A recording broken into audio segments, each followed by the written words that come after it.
history.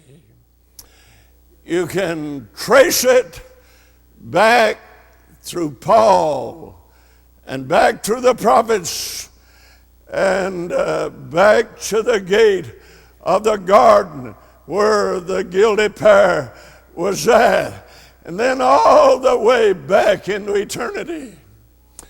God knew when he made a man that he'd fall. And dear neighbor, Calvary was not an afterthought with God. The Bible said he was a lamb slain before the foundation of the world. And you can trace it all the way back to the heart of God. It was in the mind of God before the world ever started, dear neighbor. God didn't have to get in a hurry and make another plan when Adam sinned. It was already in effect. And I see Calvary in history all the way to eternity. And this is life's greatest lesson, to learn this history of Calvary. It's the greatest lesson that's ever been learned. A man may speak the Hebrew and the Greek, and he may know all the details of life and all about world's history. But that little old boy or girl that got saved Sunday morning learned the greatest lesson that man has ever known. Dear neighbor, listen at me. Listen at me. The greatest wisdom a man ever acquired is to know Jesus Christ. And the greatest deed that a man ever performed is to do the will of Jesus Christ. And to learn the lesson of all lessons. Dear neighbor, go to Calvary and see how God loved a lost world when he gave his son to die for the sins of Adam's race. And it's life's greatest lesson. And then you learn about life's greatest love.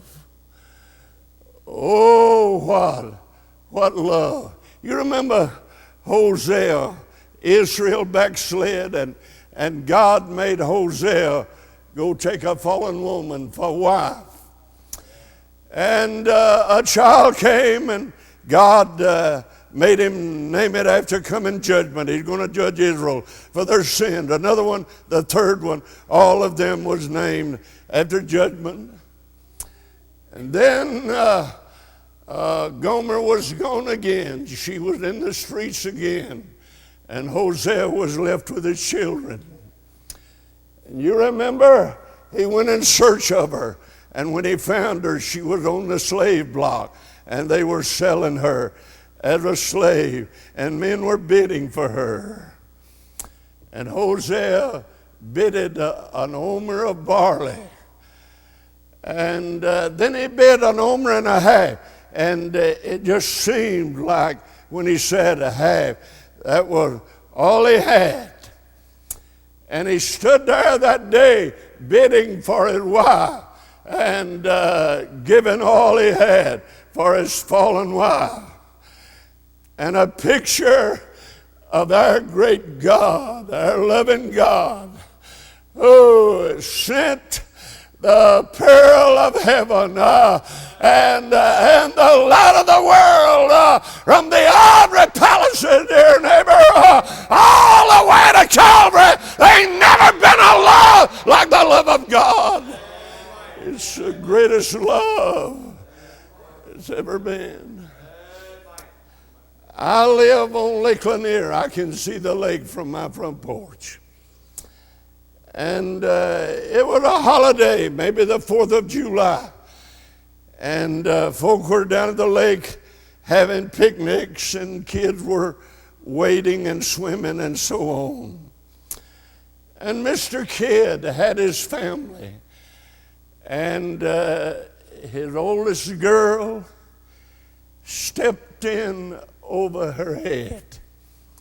And she was going up and down, and she was screaming, "Daddy, help me. Daddy, help me. I can't scream. I can't swim." And he couldn't swim a lick, not a lick.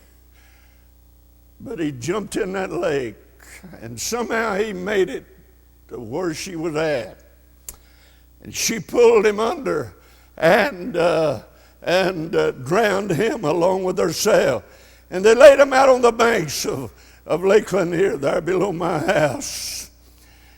And when people came by and found out what had happened, they realized the love of a daddy, how far it would go, how deep it would reach.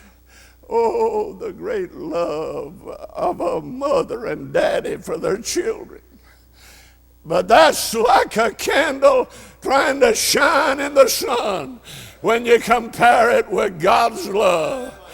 Oh, the depths and height and the width and the breadth of the love of God.